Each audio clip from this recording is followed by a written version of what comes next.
নিঃশব্দে তোমার নাম, কলমে মেহবুব সর্দার সবুজ।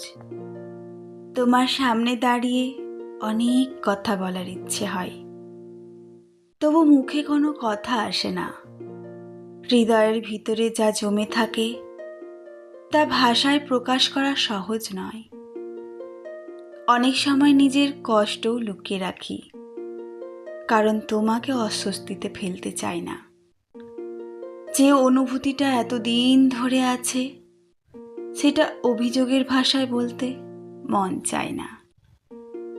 তুমি যদি একদিন হঠাৎ জানতে চাও আমি সত্যিই তোমাকে কতটা গুরুত্ব দিই, তখন হয়তো আমি উত্তর দিব না, শুধু চুপ করে তোমার দিকে তাকিয়ে থাকব। কারণ কিছু অনুভূতি আছে যা শব্দ দিয়ে বোঝানো যায় না, সেগুলো শুধু হৃদয়ের ভেতরেই থাকে, নিঃশব্দে তোমার নাম ধরে।